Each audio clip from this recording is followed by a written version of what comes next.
નમસ્કાર વિદ્યાર્થી મિત્રો, કેમ છો? વર્લ્ડ ઇનબોક્સ એકેડમીની યુટ્યુબ ચેનલ પર તમારું હાર્દિક સ્વાગત છે. આપણે દર સોમવારે મળીએ છીએ ઇકોનોમી વીકલી કરંટ અફેરમાં, જેમાં આપણે દેશ અને દુનિયામાં અઠવાડિયા દરમિયાન અર્થતંત્ર સંબંધિત જે મુદ્દાઓ ચર્ચામાં હતા એમને આપણે પરીક્ષાના પર્સપેક્ટિવથી સરળ ભાષામાં સમજીએ છીએ. તો આ અઠવાડિયા દરમિયાન કેટલાક મહત્વના મુદ્દાઓ જે આપણે પરીક્ષાના પર્સપેક્ટિવથી મહત્વના છે એમાં છે વર્લ્ડ પોપ્યુલેશન પ્રોસ્પેક્ટ. આમ તો એક રિપોર્ટ છે યુનાઇટેડ નેશન્સ દ્વારા, પરંતુ આપણે રિપોર્ટ નહીં પરંતુ એના મેન્સના પર્સપેક્ટિવથી ખૂબ વિસ્તારથી આપણે એને સમજવાનો છે. પછી એક 18મી નવરત્ન કંપની બની છે, ને પછી એક નાણાકીય સમાવેશન સૂચકાંક જે આરબીઆઈ દ્વારા જારી કરવામાં આવે છે. ને પછી આપણે દર અઠવાડિયે એક મહત્વનો અર્થતંત્ર સંબંધિત શબ્દ હોય છે એને સમજીએ છીએ. આ વખતનો એ શબ્દ છે સ્ટેબલ કોઈન. તો ચાલો, આ વિડીયોની પીડીએફ તમને આ ટેલિગ્રામ ગ્રુપમાં મળી રહેશે. આપણે જે પહેલો મુદ્દો ચર્ચા કરવાની છે એ છે વસ્તી સંબંધિત. તો આપણે સિલેબસનો ટોપિક છે, પ્રિલિયમ્સની અંદર વસ્તી સંબંધિત આવે છે. વસ્તીની ટ્રેન્ડ અને પેટર્ન, કઈ રીતે વસ્તી વધે છે, ઘટે છે, જાતિ પ્રમાણે દરેક વસ્તુ સંબંધિત આપણે પ્રિલિયમ્સની અંદર પૂછાય છે. અને મેન્સમાં પણ માનવ વિકાસ, વસ્તીની વિશેષતાઓ, વસ્તીનું કદ, વસ્તીની વૃદ્ધિ, વસ્તી સંબંધિત પ્રિલિયમ્સ અને મેન્સ બંનેમાં ટોપિક છે. આપણી પાસે છે છેલ્લા 5 વર્ષના જીપીએસસી ક્લાસ 1-2 પ્રિલિયમ્સમાં આ વસ્તીનો ટોપિક છે, વસ્તી માળખાના વલણો, એના સંબંધિત કેટલા સવાલો પૂછાય છે. તો આ વર્ષે કુલ 3 સવાલ, આ વર્ષે 5 સવાલ, 1 અને 5 સવાલ. આપણે વસ્તીનો જે ટોપિક છે એને સબ ટોપિકમાં ડિવાઈડ કરેલા છે, ને એમાં પણ આપણે જોયું છે તો દર વર્ષે એવરેજ એવું ગણીને ચાલો કે વસ્તીમાંથી 2 થી 3 સવાલો આપણે પ્રિલિયમ્સમાં પૂછાય છે. તો પ્રિલિયમ્સના પર્સપેક્ટિવથી ખૂબ મહત્વનો છે, અને મેન્સના પર્સપેક્ટિવથી પણ મહત્વનો છે. મેન્સનો પણ એક સવાલ આપણે જીપીએસસીમાં પૂછાઈ ગયો છે. તો આપણે ચર્ચામાં કેમ છે? ચર્ચામાં એટલે છે કે યુનાઇટેડ નેશન્સ દ્વારા વર્લ્ડ પોપ્યુલેશન પ્રોસ્પેક્ટ 2024 જારી કરવામાં આવ્યું છે. એટલે કે વસ્તી સંબંધિત આંકડાઓ છે જારી કરવામાં આવે છે યુનાઇટેડ નેશન્સ, એના દ્વારા આંકડા જારી કરવામાં આવેલા છે. તો એ આંકડા શું છે એ તો આપણે જોઈએ જ છીએ, પરંતુ એમને આપણે વિસ્તારથી જોઈશું કે વસ્તી છે, ભારતને વસ્તી અત્યારે વિશ્વમાં સૌથી વધારે વસ્તી છે, ને 21મી સદીના અંત સુધી ભારત છે વિશ્વનો સૌથી વધારે વસ્તી ધરાવતો દેશ રહેવાનો છે. તો વસ્તી આપણો પાવર પણ છે, ને વસ્તી છે આપણા માટે એક ભારણ પણ છે. તો કઈ રીતે વસ્તીને જો આપણે મેનેજ કરીએ, હેન્ડલ કરીએ, તો વસ્તી આપણા માટે પાવર બની જાય છે. જો વસ્તીને આપણે વ્યવસ્થિત મેનેજમેન્ટ નહીં કરીએ તો વસ્તી આપણા માટે ડિઝાસ્ટર સાબિત થશે. તો શરૂઆત આપણે પહેલા વસ્તી સંબંધિત અમુક આંકડાઓ અને અમુક ટ્રેન્ડને સમજીએ. તો આપણે છેલ્લા 300 વર્ષની અંદર 1800ના સમયથી 21મી સદીના અંત સુધી, એટલે કે 300 વર્ષની અંદર ચીન અને ભારતની વસ્તીનો ગ્રાફ દર્શાવેલો છે. તો આપણે જોઈ શકીએ કે 18મી સદીની શરૂઆતથી જ આપણી પાસે જે આંકડા છે એમાં ચીનની વસ્તી છે એ વધારે છે અને ભારતની વસ્તી છે એનાથી ઓછી છે. બંનેની પેટર્ન છે સેમ છે કે ભારતની અને ચીનની વસ્તી એકસાથે વધે છે અને ઘટે છે, પરંતુ ચીનની વસ્તી હંમેશા વધારે રહી છે. પરંતુ 2023 એટલે કે ગયા વર્ષે ભારતે ચીનને પાછળ છોડી દીધું વસ્તીની અંદર. તો 2023માંથી ભારત છે વિશ્વમાં સૌથી વધારે વસ્તી ધરાવતો દેશ બની ગયો છે. 2023ના વર્ષથી હવે ચીનની વસ્તી છે ઘટી રહી છે. ચીનની વસ્તી હવે ઘટી રહી છે, જ્યારે ભારતની વસ્તી હજી વધારો દર્શાવે છે. ભારતની વસ્તીમાં વધારો થઈ રહ્યો છે. તો ભારતની વસ્તી છે કયા વર્ષ સુધી વધવાની છે? તો 2062 સુધી ભારતની વસ્તીમાં વધારો થવાનો છે. ને ભારતની વસ્તી 2062માં 170 કરોડ હશે. અત્યારે ભારતની વસ્તી કેટલી છે? અત્યારે ભારતની વસ્તી 145 કરોડ છે. એટલે હજી ભારતની વસ્તીની અંદર વધારો થવાનો છે. 2062 પછી ભારતની વસ્તીની અંદર ઘટાડો શરૂ થશે, પરંતુ ભારત છે હંમેશા 21મી સદીના અંત સુધી વિશ્વનો સૌથી વધારે વસ્તી ધરાવતો દેશ રહેશે. 2062થી ભારતની વસ્તી ઘટવાની છે, એ આપણે યાદ રહેવું જોઈએ.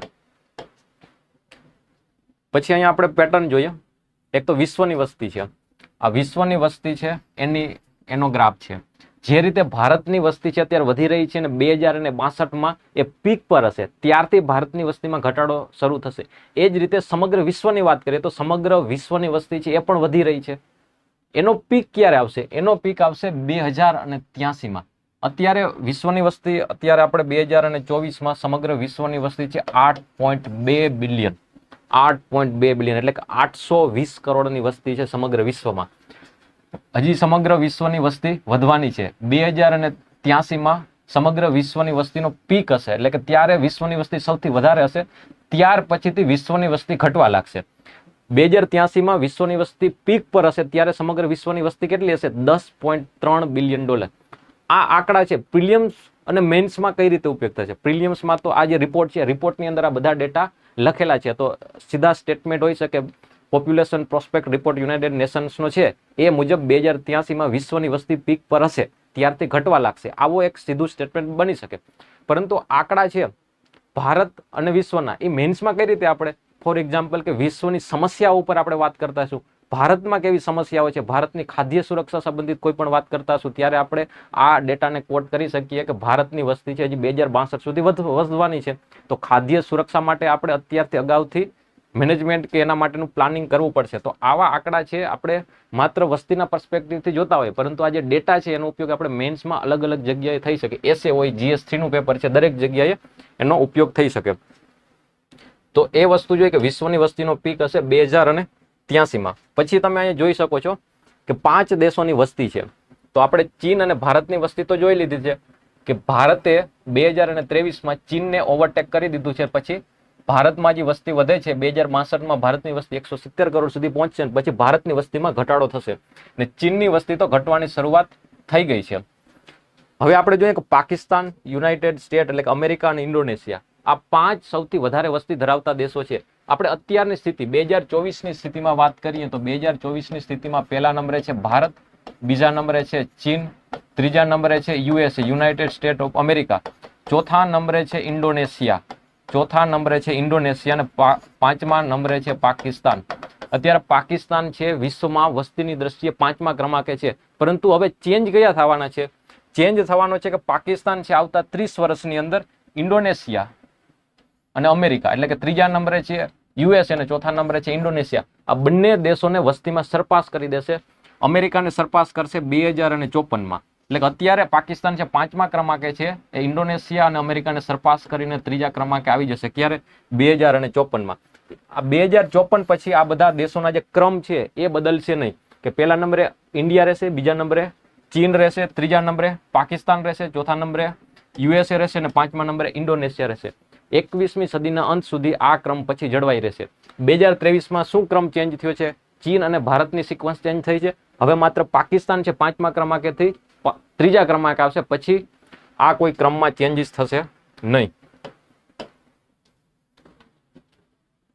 પછી આપણે જોઈએ છે કે વિશ્વની વસ્તી છે, આમાં જોયું કે હજી વિશ્વની વસ્તી વધી રહી છે. અત્યારે 8 બિલિયન છે ને આવતા વર્ષોની અંદર મહત્તમ 10 બિલિયન સુધી પહોંચવાની છે. આનો અર્થ એવો છે કે આવતા 30, 40, 50 વર્ષોની અંદર વિશ્વની વસ્તી છે 200 કરોડ વધવાની છે. તો કયા દેશની અંદર આ વસ્તી વધવાની છે? તો આ જોઈ શકો છો કે વિશ્વના અલગ અલગ પ્રદેશોના એટલે કે ખંડોના આધારે આ ભાગ પાડેલા છે. જેમ કે એશિયાની વસ્તી અત્યારે આપણે જોઈએ છીએ તો 2024માં અહીંયા જોઈ શકો છો. તો અત્યારે સમગ્ર વિશ્વમાં જે 8 બિલિયનની વસ્તી છે એમાંથી મોટા ભાગની લગભગ 50% વસ્તી કયા ખંડની છે? તો કે એશિયાની છે. પછી આફ્રિકાનો હિસ્સો તમે જોઈ શકો છો, અંદાજે 25-30% જેવો છે. પછી આ જે પીળી લાઈન છે એ દર્શાવે છે કે સમગ્ર વિશ્વની વસ્તીમાં યુરોપનો હિસ્સો કેટલો છે, અમેરિકાનો હિસ્સો કેટલો છે, બધા દેશોનો હિસ્સો તમે જોઈ શકો છો. હવે તમે જોઈ શકો છો કે પીળો પટ્ટો છે એની જે પહોળાઈ છે એમાં કોઈ ફેરફાર થતો નથી. એનો અર્થ છે કે વિશ્વની વસ્તીમાં એનો હિસ્સો છે એ કોઈ બદલાતો નથી, એની વસ્તી એટલી ને એટલી જ રહે છે. જ્યારે તમે આ જે રેડ કલર જોઈ શકો છો, જે એશિયાની વસ્તી દર્શાવે છે, સમગ્ર વિશ્વની વસ્તીમાં એશિયાનો હિસ્સો કેટલો છે એ દર્શાવે છે. તો એ ધીમે ધીમે વધે છે. આવતા 10-15 વર્ષની અંદર એ હિસ્સો પછી ધીરે ધીરે ઘટવા લાગે છે. તો આ વસ્તુ શું દર્શાવે છે? સમગ્ર વિશ્વની વસ્તીની અંદર ભારતનો હિસ્સો છે ભારતનો નહીં પરંતુ એશિયાનો હિસ્સો છે એ ઘટવાનો છે. પરંતુ તમે બ્લુ ગ્રાફ જોઈ શકો છો. બ્લુ ગ્રાફની અંદર તમે જોઈ શકો છો કે આ બ્લુ ગ્રાફ છે એનો હિસ્સો વધતો જાય છે. આનો અર્થ એવો છે કે જે 200 કરોડની વસ્તી વધવાની છે, વધારે વસ્તી કયા પ્રદેશોમાં વધવાની છે? તો કે આફ્રિકા ખંડના દેશો છે એની વસ્તી વધવાની છે. જ્યારે એશિયાની વસ્તી ને યુરોપ, અમેરિકા એ દેશોની વસ્તી યા તો સ્થિર રહેશે અથવા તો એનો હિસ્સો ઘટે છે. હિસ્સો કોનો વધે છે? આફ્રિકાનો. તો પરીક્ષાની અંદર એવું સ્ટેટમેન્ટ બની શકે છે કે જે હજી આવતા વર્ષોની અંદર વિશ્વની વસ્તી વધી રહી છે, તો કયા ખંડની, કયા દેશોની વસ્તીના લીધે વિશ્વની વસ્તી વધવાની છે? તો કે આફ્રિકાના દેશોની વસ્તી વધવાને લીધે સમગ્ર વિશ્વની વસ્તી વધવાની છે.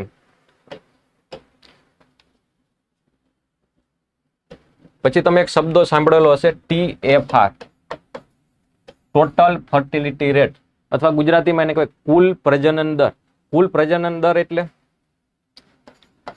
એક સ્ત્રી છે એમનું 1 બાળક છે, આ બીજી સ્ત્રી છે એમને 2 બાળક છે, આ ત્રીજી સ્ત્રી છે એમને 3 બાળક છે. કુલ સ્ત્રી કેટલી છે? 3. કુલ બાળકો કેટલા છે? 6. તો એક સ્ત્રી દીઠ કેટલા બાળકો છે? એક સ્ત્રી દીઠ છે 2 બાળકો.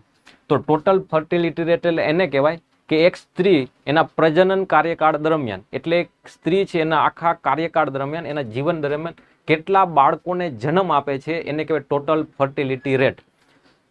તો કોઈ સ્ત્રી 3, 2, 1 અલગ અલગ સંખ્યામાં છે, પણ આપણે સરેરાશ કાઢવાનો છે એક સ્ત્રી દીઠ કેટલા બાળકો છે.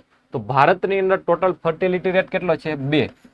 એવું હશે કે અમુક રાજ્ય છે એમાં ટોટલ ફર્ટિલિટી રેટ છે 3 છે, જેમ કે બિહાર છે એમાં ટોટલ ફર્ટિલિટી રેટ 2 છે. કેરળ છે એની અંદર ટોટલ ફર્ટિલિટી રેટ છે 2 કરતાં પણ ઓછો છે. ગુજરાતમાં ટોટલ ફર્ટિલિટી રેટ 2 કે એનાથી પણ ઓછો છે. ઇન જનરલ કોઈ રાજ્યની અંદર ટોટલ ફર્ટિલિટી રેટ 2 કરતાં વધારે છે, કોઈ રાજ્યની અંદર ટોટલ ફર્ટિલિટી રેટ 2 કરતાં ઓછો છે. પરંતુ સરેરાશ સમગ્ર ભારતનો ટોટલ ફર્ટિલિટી રેટ 2 છે. આનો અર્થ એવો થાય છે કે સમગ્ર ભારતની અંદર એક સ્ત્રી છે એવરેજ 2 બાળકોને જન્મ આપે છે. તો આ વસ્તુને તમે એ રીતે જોઈ શકો કે એક કપલ છે, એમના 2 બાળકો છે. એટલે કે જ્યારે આ વ્યક્તિના મૃત્યુ થઈ જશે ને મમ્મી પપ્પાનું, ત્યારે પૃથ્વી પર એના 2 બાળકો એની જગ્યા લેશે. આપણે માત્ર ભારતને એક્ઝામ્પલ લઈને સમજવાનો પ્રયત્ન કરીએ.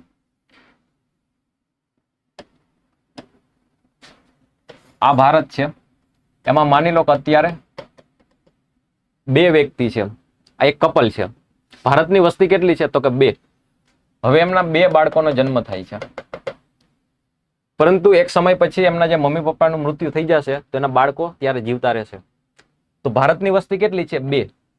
તો જ્યારે એક કપલ 2 બાળકો, અમે 2 અમારા 2 નો સિદ્ધાંતનું પાલન કરે, એટલે કે એક સ્ત્રી છે 2 બાળકોને જન્મ આપે, ત્યારે વસ્તી કેવી રહેશે? સ્થિર. કેમ કે એમાં કપલને રિપ્લેસ કોણ કરશે? એમના બાળકો. એટલે જ્યારે ટોટલ ફર્ટિલિટી રેટ 2 હશે, આપણે એવું કહીએ, તો વસ્તી છે સ્થિર રહેશે. પરંતુ 2 ની જગ્યાએ આપણે લેવાનો છે આંકડો 2.1. જ્યારે ટોટલ ફર્ટિલિટી રેટ 2.1 હશે, ત્યારે કોઈ પણ વિસ્તાર, કોઈ પણ દેશની વસ્તી સ્થિર હશે. તો અહીંયા તો કન્ફ્યુઝન થયું સર, કે હમણાં આપણે તો જોયું કે જ્યારે 2 હશે ટોટલ ફર્ટિલિટી રેટ, ત્યારે વસ્તી સ્થિર રહેશે. તો આ 2.1 છે એ શેના છે? તો આપણે એક સેફ્ટી ફીચર્સ તરીકે લીધેલું છે. એવું માની લઈએ કે 10 કપલ છે, એટલે કે 10 કપલની અંદર 20 લોકો હશે. તો 10 કપલના બાળકો કેટલા છે? 20. તો 10 કપલના બાળકો 20, એટલે કે જ્યારે 10 કપલનું મૃત્યુ થશે ત્યારે એના બાળકો છે એમનું સ્થાન લેશે, એટલે કે વસ્તી સ્થિર રહેશે. પરંતુ આપણે 0.1, એનો અર્થ એવો છે કે +1 બાળક. એવું બની શકે કે એક બાળક છે એનો નાની ઉંમરે જ મૃત્યુ પામી જાય. તો એ કારણથી આપણે 20 ની જગ્યાએ 21, એટલે કે 10 કપલના 21 બાળક. આપણે આને સરેરાશ કાઢીએ તો શું થશે? એક કપલ દીઠ 2.1 બાળક. ને આપણે એને વધારે રિફાઇન્ડ ભાષામાં બોલીએ તો શું કહેવાય? એક સ્ત્રી 2.1 બાળકો. આમને ઇકોનોમીની ભાષામાં શું કહેવાય? ટોટલ ફર્ટિલિટી રેટ જ્યારે 2.1 હશે ત્યારે વસ્તી સ્થિર થઈ જશે, વસ્તીમાં વધારો થશે નહીં. આને કહેવાય રિપ્લેસમેન્ટ લેવલ. રિપ્લેસમેન્ટ લેવલ એટલે કે આ બાળકો છે એમના આગળની જનરેશનને રિપ્લેસ કરે છે. તો પ્રિલિમ્સ માટેનો સવાલ બને છે કે ટોટલ ફર્ટિલિટી રેટ એટલે શું? આપણે હમણાં જ 2 મિનિટ પછી આ સવાલને જોશું. આ સવાલ આ વખતે યુપીએસસી 2024 પ્રિલિમ્સમાં પૂછાઈ ગયો છે. પેલો તો ટોટલ ફર્ટિલિટી રેટ એટલે શું? બીજો સવાલ એ છે કે ટોટલ ફર્ટિલિટી રેટ કેટલો હોય ત્યારે એને રિપ્લેસમેન્ટ લેવલ કહેવાય. તો ટોટલ ફર્ટિલિટી રેટ જ્યારે 2.1 હશે ત્યારે કહેવાય કે રિપ્લેસમેન્ટ લેવલ છે, એટલે કે વસ્તી હવે વધશે નહીં. તો ભારતની ટોટલ ફર્ટિલિટી રેટ કેટલો છે? તો ભારતનો ટોટલ ફર્ટિલિટી રેટ છે 2 છે. આનો અર્થ કે ભારતની વસ્તી વધવી ના જોઈએ. હમણાં જ આપણે જોઈએ છે કે ભારતની વસ્તી છે 2062 સુધી વધવાની છે. અને બીજી બાજુ આપણે એવું કહીએ છીએ કે નેશનલ ફેમિલી હેલ્થ સર્વે 5મો છે, એનું કહેવું એમ છે કે ભારતમાં ટોટલ ફર્ટિલિટી રેટ છે 2 છે. આપણે એક બાજુ એમ કહીએ છીએ કે જ્યારે ટોટલ ફર્ટિલિટી રેટ 2.1 કરતાં ઓછો હોય ત્યારે વસ્તી વધતી નથી, અને ભારતનો ટોટલ ફર્ટિલિટી રેટ 2 કરતાં ઓછો છે, 2.1 કરતાં ઓછો છે, અને ભારતની વસ્તી તો વધે છે. તો આ તો કોન્ટ્રાડિક્શન થઈ ગયું કે આવું કઈ રીતે થાય છે? તો જ્યારે ટોટલ ફર્ટિલિટી રેટ કોઈ પણ દેશ છે રિપ્લેસમેન્ટ લેવલ એટલે કે 2.1 અચીવ કરી લેશે, પછીના 30-40 વર્ષ સુધી વસ્તી વધશે. વસ્તી વધેનું કારણ એવું નથી કે એક સ્ત્રી દ્વારા 2 કરતાં વધારે બાળકોમાં જન્મ આપવામાં આવે છે, પરંતુ એને કહેવાય પોપ્યુલેશન મોમેન્ટમ. ફોર એક્ઝામ્પલ, આ એક કપલ છે, અત્યારે ભારતની વસ્તી કેટલી છે? 2. આ એમના બાળકો છે. તો ભારતની વસ્તી કેટલી થઈ ગઈ? 4. આપણે તો હમણાં એમ કીધું કે જ્યારે 2 બાળકો આવશે, એક સ્ત્રીના 2 બાળકો હશે ત્યારે વસ્તી વધશે નહીં. પરંતુ આ એક સ્ત્રી છે, એક કપલ છે, વસ્તી ત્યારે 2 હતી, હવે એના બાળકો આવે છે તો વસ્તી થઈ જાય છે 4. હજી એના બાળકો છે ક્યાંક લગ્ન કરશે ને એમના પણ બે બાળકો આવશે તો વસ્તી વધતી જશે, એટલે કે એના બાળકો આવે, એના બાળકો ત્યાં સુધી જે મેન પેરેન્ટ્સ છે એ દાદા બની ગયા છે, જ્યાં સુધી 70 વર્ષ 80 વર્ષના થશે ત્યાં સુધી એ તો જીવતા રહેશે. એવું તો નથી કે બાળકોને જન્મ આપીને એની આગળની જનરેશન મૃત્યુ પામે છે. રિપ્લેસ એક સાથે નથી થઈ જવાનું, આ મૃત્યુ પામશે ત્યારે રિપ્લેસ થશે. એટલે કે આ બાળકો મોટા થાય, જન્મ મળે આમને ને પછી રિપ્લેસ થાય, મૃત્યુ પામે, એના વર્ષે 30-40 વર્ષનો ગેપ હોય છે. એટલે કે જ્યારે કોઈ પણ દેશ, કોઈ પણ વસ્તી, કોઈ પણ વિસ્તાર છે ટોટલ ફર્ટિલિટી રેટ 2.1 એટલે કે રિપ્લેસમેન્ટ લેવલ પ્રાપ્ત કરી લેશે પછીના 30-40 વર્ષ પછી વસ્તી ઘટવાની શરૂઆત થશે. એટલે કે જે દેશોએ 2.1 નું લેવલ કરતા ઓછી, અત્યારે ફોર એક્ઝામ્પલ કે ચીન છે, ચીનને 2.1 ટોટલ ફર્ટિલિટી રેટ છે વર્ષો પહેલા અચીવ કરી લીધો હતો. એના કારણે ચીનની વસ્તી હવે ઘટવાની શરૂઆત થઈ છે. તો પ્રશ્ન એવો પૂછાય કે ટોટલ ફર્ટિલિટી રેટ ભારતનો 2.1 કરતા ઓછો છે, એટલે કે રિપ્લેસમેન્ટ લેવલ કરતા ઓછો છે, છતાં ભારતની વસ્તી વધે છે કેમ? તો એનું કારણ છે કે લોકોનું આયુષ્ય વધે છે. લોકોનું આયુષ્ય વધે કઈ રીતે લિંક કરીશું? કે જ્યારે દાદા છે હજી જીવે છે, એના બાળકો પણ હજી જીવે છે, તો એ બધા વસ્તી ગણતરીમાં તો ભાગ બનવાના છે. એટલે કે જ્યારે આયુષ્ય વધે છે ત્યારે ટોટલ ફર્ટિલિટી રેટ 2.1 કરતા ઓછો હશે, છતાં વસ્તી વધતી હશે. બીજું કારણ એને કહેવાય પોપ્યુલેશન મોમેન્ટમ, એટલે કે અત્યારે સ્ત્રીઓની સંખ્યા એટલી છે કે જેના કારણે આ બધું થાય છે. તો ઇન શોર્ટ કે આમાં કન્ફ્યુઝ ના થાવ, એટલું યાદ રાખો કે ટોટલ ફર્ટિલિટી રેટ 2.1 પ્રાપ્ત કર્યા પછી આવતા 30-40 વર્ષની અંદર વસ્તી ઘટશે. તો આપણે એક ગ્રાફ આપેલો છે કે ટોટલ ફર્ટિલિટી રેટ છે, આપણે જોઈએ ભારત, પાકિસ્તાન અને ચીનની. ક્યારે 1950 થી આપણો દેશ આઝાદ થયો એ સમયથી આપણે જોઈએ તો આ જે ગ્રીન છે એ છે પાકિસ્તાનનો. પાકિસ્તાનનો ટોટલ ફર્ટિલિટી રેટ કેટલો તમે જોઈ શકો છો, લગભગ 7 હતો. ત્યારે ભારતનો કેટલો હતો? ભારતનો લગભગ 6 હતો. ને ચીનનો કેટલો હતો? ચીનનો પણ લગભગ 6 હતો. પરંતુ તમે જોઈ શકો અચાનક ચીનનો ટોટલ ફર્ટિલિટી રેટ ઘટી ને 7 કરતા પણ વધી જાય છે, અને પછી અચાનક ક્યારે 1980 ના સમયમાં ચીનનો ટોટલ ફર્ટિલિટી રેટ 6 હોય છે, એ ઘટીને 3 થઈ જાય છે. આવું કેમ થાય છે? 1980 ના સમયમાં ચીનમાં વન ચાઇલ્ડ પોલિસી અપનાવવામાં આવે છે, એટલે એક કપલ છે, એક સ્ત્રી છે, એક કરતા વધારે બાળકને જન્મ ના આપી શકે. વન ચાઇલ્ડ પોલિસી આ લાગુ કરવામાં આવે છે. એટલે 1980 ના સમયમાં ચીનનો જે ટોટલ ફર્ટિલિટી રેટ હતો 6, એ ઘટીને 3 થઈ જાય છે. પછી તમે જોઈ શકાય છે ચીનનો ટોટલ ફર્ટિલિટી સતત ઘટ્યા રાખે છે, અને 2020માં ચીનનો ટોટલ ફર્ટિલિટી રેટ કેટલો થઈ જાય છે? 1 થઈ જાય છે. તો અત્યારે ચીનનો ટોટલ ફર્ટિલિટી રેટ છે એક કરતા થોડો વધારે છે. ને હવે ચીનની સરકાર છે વન ચાઇલ્ડ પોલિસીને ક્યારેય નાબૂદ કરી દીધી છે, ને હવે 2 ચાઇલ્ડ પોલિસી કે ચીનની અંદર વધારે બાળકો પેદા કરવા માટે ચીનની સરકાર પ્રોત્સાહિત કરે છે, કેમ કે ત્યાં પોપ્યુલેશન ક્રાઇસિસ આવી ગયો છે.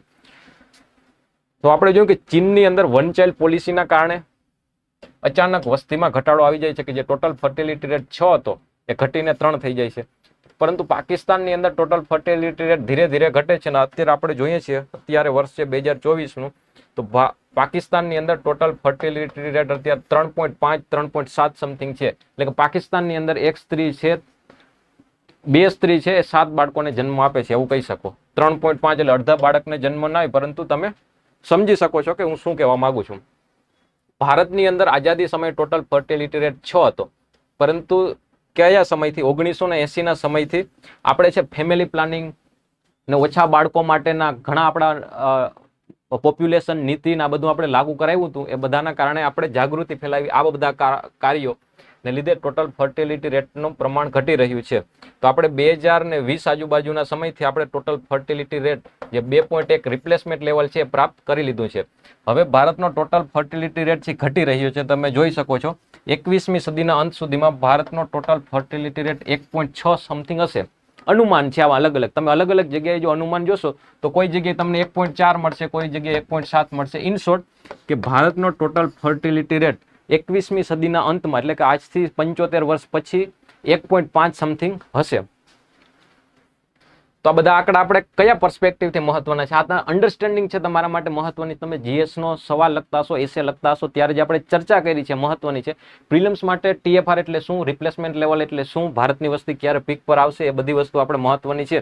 ને ચીન તો ક્યારે રિપ્લેસમેન્ટ લેવલ પ્રાપ્ત કરી ચૂક્યું છે, ભારત છે એને રિપ્લેસમેન્ટ લેવલ આવી ગયું છે. તો આ બધી ચર્ચા કરેલી બધી આપણા માટે મહત્વની છે પ્રિલિમ્સ અથવા મેન્સમાં. આ ડેટા યાદ રાખવાના નથી, પરંતુ સમજણ માટે છે કે 2100ની સાલની અંદર, એટલે કે આ સદીના અંત સમયની અંદર વિશ્વના અલગ અલગ પ્રદેશોના ટોટલ ફર્ટિલિટી રેટ કેટલા છે? તો યુરોપિયન યુનિયન છે, યુરોપના દેશો છે, એમાં 1.5 છે. પછી અમેરિકા છે, એમાં 1.6 છે. પછી કેરેબિયન અમેરિકા, સાઉથ અમેરિકાના દેશો છે, 1.6. આ બધા યાદ રાખવાના નથી. ઇન જનરલ તમે જોઈ શકો છો કે વિશ્વના બધા દેશોના જે ટોટલ ફર્ટિલિટી રેટ છે એ 2 કરતા તો ઓછા જ છે. માત્ર આફ્રિકા છે એનો સૌથી વધારે, એ પણ કેટલો છે? 2 ની નજીક છે. એનો રિપ્લેસમેન્ટ લેવલ કરતા તો ઓછો થઈ ગયો છે. હવે ટોટલ ફર્ટિલિટી રેટ આપણે TFR 2.1 કરતા ઓછો હોય તો આપણે શું કહીએ કે વસ્તી ઘટે છે. પરંતુ 2.1 પ્રાપ્ત કરી લેશું તરત વસ્તી ઘટવાની શરૂઆત નહીં થાય. 2.1 પ્રાપ્ત કર્યા પછી આવતા 20, 30, 40 વર્ષની અંદર વસ્તી ઘટવાની શરૂઆત થશે. આ જે કલર કરેલા દેશો છે એવા દેશો છે કે જ્યાં ટોટલ ફર્ટિલિટી રેટ કેટલાય વર્ષો પહેલા પ્રાપ્ત થઈ ગયો હતો ને અત્યારે વસ્તી ઘટવા લાગી છે. અહીંયા જોઈ શકો યુરોપના મોટા ભાગના દેશો છે, રશિયા છે, ચીન છે, ઇટલી છે, નોર્વે છે, પોલેન્ડ, જર્મની, આ બધા દેશોમાં તમે જોઈ શકો છો ટોટલ ફર્ટિલિટી રેટ 2.1 કરતા ઓછો છે ને આ બધા દેશોમાં વસ્તી ઘટી રહી છે. હવે આપણે ગયા અઠવાડિયે આ વસ્તુ જોઈ હતી. આ વસ્તુ શું હતી કે રશિયા છે ઉચ્ચ આવક ધરાવતા દેશોમાં સામેલ થઈ ગયો છે. તો જે ડાર્ક ગ્રીન છે એ બધા કેવા છે? ઉચ્ચ આવક ધરાવતા દેશો, અને રશિયા છે એ ડાર્ક ગ્રીનમાં આવી ગયો, હવે કે ઉચ્ચ આવક ધરાવતા દેશોમાં આવી ગયો છે. એના સિવાયની અંદર જે આ પોપટી છે, જે લાઇટ ગ્રીન જેવા કલર તમે કહી શકો છો, એ બધા કયા દેશો છે? એમની આવક એના પછીના ક્રમમાં આવે છે, બીજા ક્રમમાં. ઇન શોર્ટ કે જે ગ્રીન કલરના દેશો દેખાય છે, ડાર્ક ગ્રીન ને આછા ગ્રીન, આ બધા દેશોની ઇન્કમ કેવી છે? વધારે છે. હવે તમે આ મેપ સાથે તમે કમ્પેર કરો. આ કયા છે કે જેમાં વસ્તી ઘટે છે, ને આમાં ગ્રીન કયા છે? ગ્રીન છે કે જે ઉચ્ચ આવક ધરાવતા દેશો છે. તો આવું થોડુંક કોરિલેશન તમે જોઈ શકો છો કે જ્યાં શિક્ષણ આવે છે, જ્યાં ઔદ્યોગિકરણ થાય છે, જ્યાં આધુનિક વિચારધારા આવે છે, ત્યાં વસ્તી સૌથી પહેલા ઘટે છે. આ જો આફ્રિકાના દેશો જો, આ બધા આવક, આ કલર કયો દર્શાવે છે? આ કલર દર્શાવે છે કે જ્યાં નિમ્ન આવક ધરાવતા દેશો છે. આફ્રિકાના દેશો નિમ્ન આવક ધરાવતા દેશો છે. તો આ દેશોની અંદર વસ્તી વધવાની છે. આપણે કયો ગ્રાફ જોયો હતો? આ ગ્રાફ જો, આ ગ્રાફની અંદર આપણે જોયું હતું કે વિશ્વની વસ્તી વધે છે. તો કયા દેશોના લીધે વિશ્વની વસ્તી વધે છે? તો આપણે જોયું હતું કે આફ્રિકાના દેશોને લીધે વિશ્વની વસ્તી વધવાની છે. જો એશિયાની વસ્તી, હવે એશિયાની વસ્તી નથી ઘટવાની, પરંતુ વિશ્વની અંદર એશિયાનો હિસ્સો છે એ હવે ઘટી રહ્યો છે. કેમ કે આફ્રિકાના દેશોની વસ્તી ખૂબ જ ઝડપથી વધે છે. તેમનો જે પર્સેન્ટેજ, જે હિસ્સેદારી છે એ વિશ્વમાં એની વસ્તીની વધશે.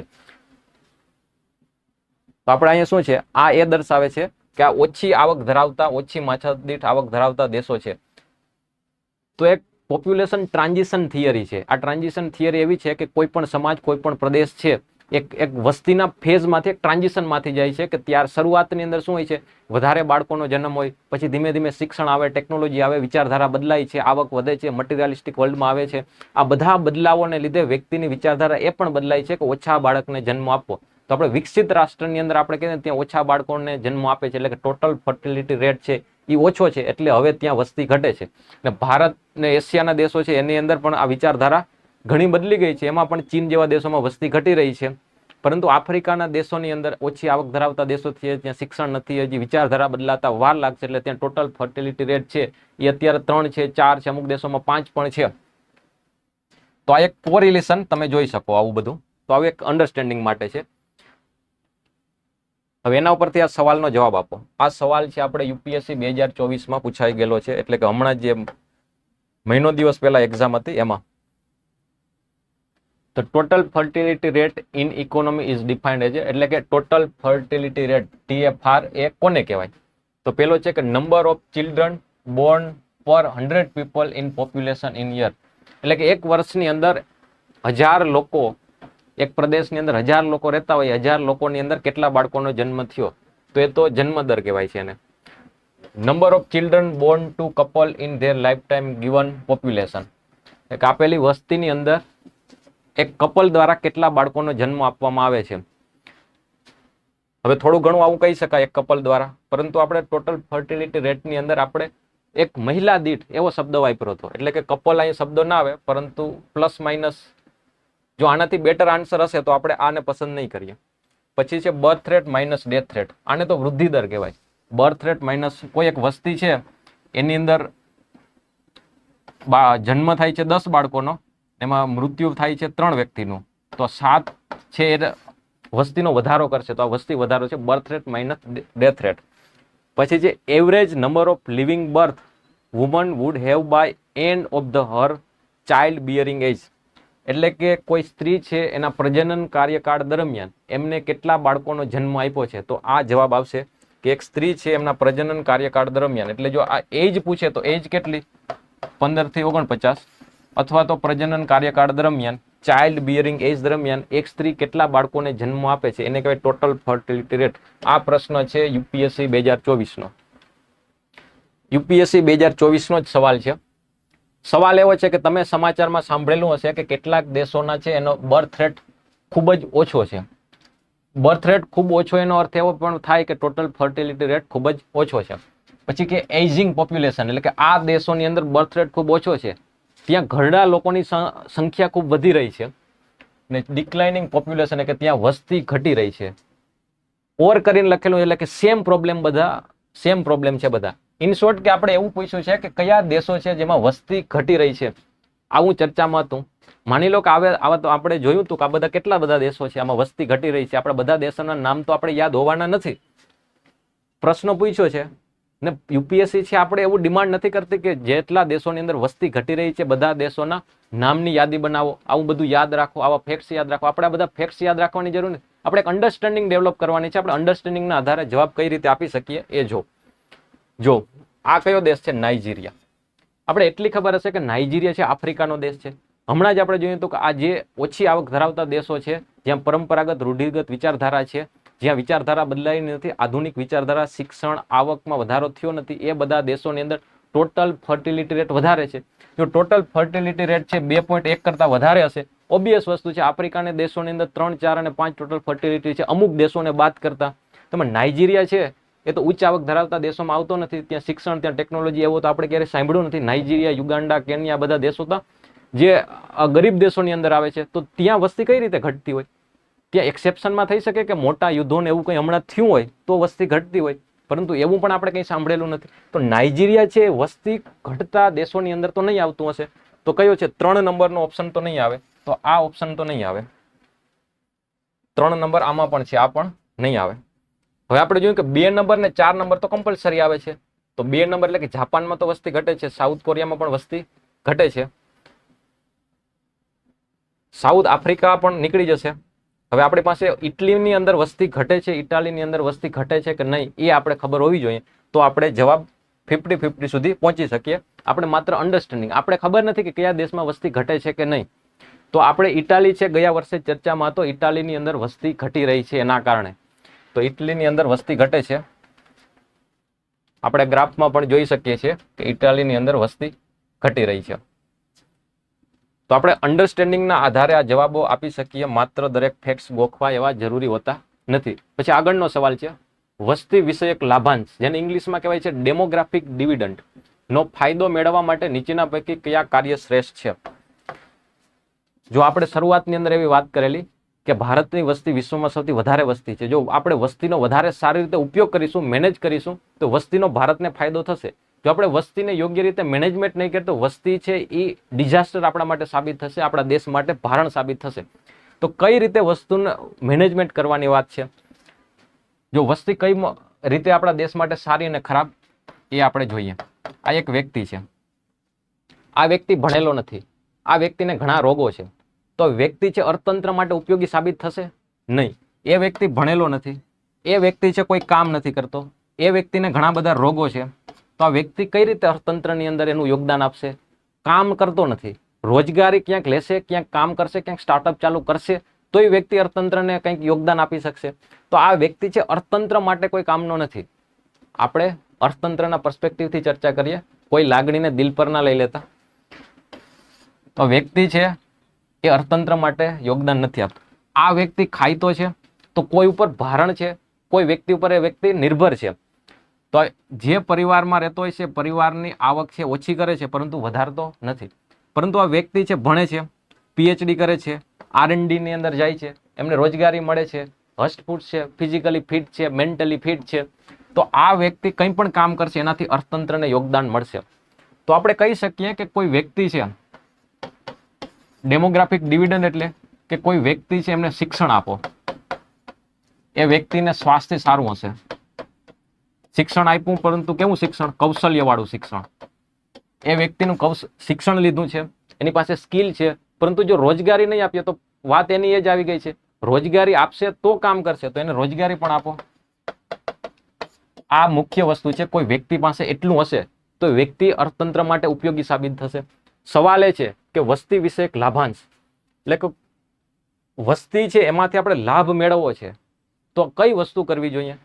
તો આપણે નીચેથી જોઈએ કે વિદેશોમાં વધુ સ્થળાંતરને પ્રોત્સાહિત કરવું. એટલે ભારતની અંદર જે વ્યક્તિઓ છે એને આપણે અમેરિકા, કેનેડા, યુગાન્ડા મોકલવા જોઈએ. તો એનાથી તો ભારતનો જે મગજ છે એ દેશો માટે કામ કરશે, એમાંથી ભારતને કોઈ ફાયદો નથી. તો આ વસ્તુ તો ના આવશે. પછી વધુ સામાજિક સુરક્ષા યોજનાઓનું અમલીકરણ કરવું. સામાજિક સુરક્ષા એટલે વ્યક્તિને શિક્ષણ, સ્વાસ્થ્ય, આવી બધી વસ્તુ છે, સામાજિક સુરક્ષાની વાત કરે છે. તો આપણે કહી શકીએ કે આવું કંઈક હશે. પછી વસ્તુ છે કૌશલ્ય વિકાસને પ્રોત્સાહન આપવું. તો આમાંથી કયો વધારે યોગ્ય લાગે છે? સમાજને, લોકોને સુરક્ષા પ્રદાન કરીશું એ આપણા માટે ઉપયોગી છે, જરૂરી છે. પરંતુ આ વસ્તુને એ પર્સપેક્ટિવમાં પણ જોઈ શકો. આ એક વૃદ્ધ છે, એ બીમાર છે, હવે કામ કરી શકે એમ તો નથી, પરંતુ એને આપણે વીમો, પેન્શન આપવું પડશે, એમને સ્વાસ્થ્યની સુરક્ષા આપવી પડશે. તો એ પણ એક સામાજિક સુરક્ષા થઈ ગઈ. આમને સામાજિક સુરક્ષા આપણે આપીએ છીએ, પરંતુ એનાથી અર્થતંત્રને ફાયદો નથી, અર્થતંત્રને ભારણ છે. તો એના કરતાં સૌથી વધારે કયું છે કે કૌશલ્ય, આપણા દેશના યુવાનો છે એને કૌશલ્ય આપો, એને રોજગારી આપો. એનાથી એ વ્યક્તિ અર્થતંત્રમાં કન્ટ્રીબ્યુટ કરી શકશે, યોગદાન આપી શકશે. એને કહેવાય ડેમોગ્રાફિક ડિવિડન્ડ. તો ડેમોગ્રાફિક ડિવિડન્ડ એટલે શું? ડેમોગ્રાફિક ડિવિડન્ડ પહેલા તો એક શબ્દ એ સમજવો પડે કે ડેમોગ્રાફી એટલે શું ને ડિવિડન્ડ એટલે શું. ગુજરાતીમાં કહેવાય વસ્તી વિષયક લાભાંશ. તો આપણે ડેમોગ્રાફી એટલે કે વસ્તી સંબંધિત વાત હોય એને કહેવાય ડેમોગ્રાફી. ડિવિડન્ડ એટલે શું? ડિવિડન્ડ એટલે એક કંપની છે, એમના બે પાર્ટનર છે, એ અને બી. કંપની છે 100 રૂપિયાનો નફો કરે છે. 100 રૂપિયાનો નફો છે એના પાર્ટનર વચ્ચે વેચવામાં આવે છે. આને એવું કહેવાય છે કે ડિવિડન્ડ આપ્યું. અથવા તો આ બે પાર્ટનર છે, એના સિવાય કંપની શેર માર્કેટમાં લિસ્ટ છે, આના હજારો શેર ધારકો હશે. એટલે કે જે વ્યક્તિ આ કંપનીના શેર ખરીદેલા છે, તો એ કંપનીના બધા થઈ ગયા શેર ધારકો, શેર હોલ્ડર. તો કંપનીએ જે 100 રૂપિયાનો નફો કરે છે એ નફાને એમના શેર ધારકોની અંદર વેચશે. જે વ્યક્તિ પાસે જેટલા શેર એટલે એ શેરના પ્રમાણની અંદર નફાનો હિસ્સો મળશે. તો એવું ના કહેવાય કે આ શેર ધારક આ જેડ છે એમને કંપનીનો નફો આપ્યો, કંપનીએ એને ડિવિડન્ડ આપ્યું. ડિવિડન્ડ એટલે કંપનીનો જે નફો છે, નફાનો જે હિસ્સો એ વ્યક્તિને મળે છે એને કહેવાય કંપનીએ ડિવિડન્ડ આપ્યું. તો આપણે આ ડિવિડન્ડ કયા પર્સપેક્ટિવની અંદર વાત કરીએ? વસ્તીના પર્સપેક્ટિવની અંદર ડિવિડન્ડની વાત કરવાની છે. તો આ દેશની વસ્તી છે, આ દેશની વસ્તી છે. જો એમને આપણે શિક્ષણ આપશું, એમને રોજગારી આપશું, એમને સ્વાસ્થ્ય આપશું, એમને કૌશલ્ય આપશું, તો વસ્તીમાંથી અર્થતંત્રને ફાયદો, અર્થતંત્રને જે ડિવિડન્ડ મળે છે, જે લાભ મળે છે, એને કહેવાય ડેમોગ્રાફિક ડિવિડન્ડ. આપણે કંપનીના લાભની વાત નથી કરતા, આપણે વસ્તી છે એનો ઉપયોગ એ રીતે કરવાનો છે જેનાથી અર્થતંત્રને વસ્તીનો લાભ મળે છે. તો એને કહેવાય વસ્તી વિષયક લાભાંશ, ડેમોગ્રાફિક ડિવિડન્ડ. આ વસ્તીનો લાભ ક્યારે મળશે? કઈ વસ્તીનો લાભ મળશે? 3 વર્ષનું એક બાળક છે, 3 વર્ષનું એક બાળક છે, એનાથી અર્થતંત્રને કોઈ લાભ મળવાનો છે? ના. એક 80 વર્ષના વૃદ્ધ છે, એમાંથી અર્થતંત્રને કોઈ લાભ મળવાનો છે? તો કે ના. અર્થતંત્રને લાભ ક્યાંથી મળે છે? અર્થતંત્રને લાભ મળે છે 15 થી 64 વર્ષનો વ્યક્તિ હશે એમની પાસેથી.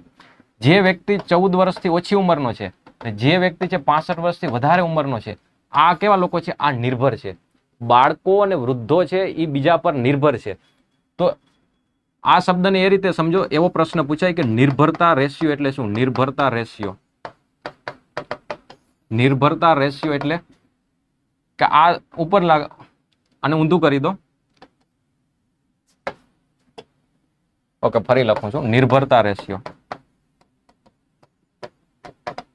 નિર્ભરતા રેશિયો એટલે કે નિર્ભર લોકો કોણ છે? 14 વર્ષથી ઓછી ઉંમર ધરાવતા લોકો અને 65 વર્ષથી વધારે ઉંમર ધરાવતા લોકોના છેદની અંદર 15 થી 64 વર્ષની ઉંમર ધરાવતા લોકો, આના રેશિયોને કહેવાય નિર્ભરતા રેશિયો. એટલે કે કામ કરતા નથી એવા લોકોને કામ કરે છે એવા લોકોનો જે રેશિયો છે એને કહેવાય નિર્ભરતા રેશિયો. ડેમોગ્રાફિક ડિવિડન્ડ કોને કહેવાય? એની વ્યાખ્યા શું હોઈ શકે? ડેમોગ્રાફિક ડિવિડન્ડની વ્યાખ્યા એવી શકે કે કાર્ય કરતા લોકોનો વર્ગ કાર્ય નથી કરતા એવા લોકો કરતા જ્યારે વધારે હશે અર્થતંત્રમાં, ત્યારે એ લોકોમાંથી જે ફાયદો મેળવવો છે, આર્થિક પ્રવૃત્તિ વધારવી છે, એને કહેવાય ડેમોગ્રાફિક ડિવિડન્ડ. તો આપણે ડેમોગ્રાફિક ડિવિડન્ડ જોયું, એના પરથી આ બીજો સવાલ આ ચર્ચા કરીએ. એના આ સવાલ જોવો, વસ્તી વિશે. આ જીપીએસસીમાં પૂછાઈ ગયેલા સવાલો છે. વસ્તી વિષયક ડિવિડન્ડ એટલે કે વસ્તી વિષયક લાભાંશ અથવા તો ડેમોગ્રાફિક ડિવિડન્ડ એ ભારત માટે વરદાન છે. આ વાક્યનો શું અર્થ છે? ભારત છે ડેમોગ્રાફિક ડિવિડન્ડના ફેઝમાંથી પસાર થઈ રહ્યો છે. ભારત છે હું એવું બોલું છું કે ભારત છે ડેમોગ્રાફિક ડિવિડન્ડના ફેઝમાંથી પસાર થઈ રહ્યો છે. આનો અર્થ શું થશે? આનો અર્થ એવો થશે કે ભારતની અંદર કાર્ય કરતા લોકોની સંખ્યા વધારે છે ને કાર્ય નથી કરતા એટલે કે ડિપેન્ડન્ટ એટલે કે નિર્ભર લોકો છે એની સંખ્યા ઓછી છે. નિર્ભર લોકો કોણ હોય છે? બાળકો અને વૃદ્ધો. તો અત્યારે ભારત છે ડેમોગ્રાફિક ડિવિડન્ડમાંથી પસાર થઈ રહ્યો છે અથવા તો ડેમોગ્રાફિક ડિવિડન્ડ એ ભારત માટે વરદાન છે. આનો અર્થ શું થશે? આનો અર્થ એવો થશે કે ભારતની અંદર કાર્ય કરે એવા લોકો એટલે કે 15 થી 64 વર્ષની વચ્ચેની ઉંમરના લોકોની સંખ્યા વધારે છે. તો એવું સ્ટેટમેન્ટ આપણે શોધવાનું છે. પેલું છે ભારતમાં 0 થી 15 વર્ષની વસ્તી કુલ વસ્તીમાં સૌથી વધારે છે. તો નિર્ભર લોકોની વાત કરે છે, તો બાળકોની વાત કરે છે. બાળકોની વસ્તી વધારે છે એ વરદાન રૂપ નથી. 15 થી 64 વર્ષની વય જૂથના લોકો કુલ વસ્તીમાં સૌથી વધારે છે. હા, તો એ આપણા માટે ફાયદો, એ આપણા માટે વરદાન છે કે 15 થી 64 એટલે કે કાર્ય કરતો વર્ગ છે એમની વસ્તી છે સૌથી વધારે હશે, તો એ આપણા માટે વરદાન છે. આને કહેવાય ડેમોગ્રાફિક ડિવિડન્ડ. 64 વર્ષથી ઉપરની વય જૂથના લોકો કુલ વસ્તીમાં વધારે. આ તો વૃદ્ધોની સંખ્યા વધે એ અર્થતંત્ર માટે સારી બાબત નથી. જ્યારે વૃદ્ધોની સંખ્યા કોઈ અર્થતંત્રમાં વધે ત્યારે અર્થતંત્ર ઉપર ભારણ વધે છે. ફોર એક્ઝામ્પલ કે જાપાન, ફોર એક્ઝામ્પલ કે ચીન. આ દેશોની અંદર વૃદ્ધોની વસ્તી હવે વધી રહી છે. ચીનમાં તો હજી ઓછી સમસ્યા છે.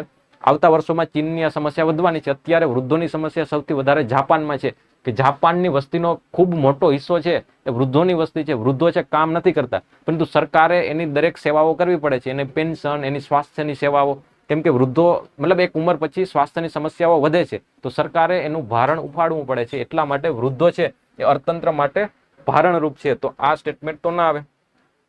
વિશ્વમાં ભારત સૌથી વધારે વસ્તીવાળો દેશ છે. આ થોડા વર્ષો પહેલાનો સવાલ છે. આ સ્ટેટમેન્ટ અત્યારે તો સાચું છે, પરંતુ કોન્ટેક્સની અંદર પૂછ્યું છે એના માટે સાચું નથી. આપણે કીધું છે કે ભારત ડેમોગ્રાફિક ડિવિડન્ડના ફેઝમાંથી પસાર થાય છે. તો ડેમોગ્રાફિક ડિવિડન્ડનો અર્થ સૌથી વધારે વસ્તી નથી થતી.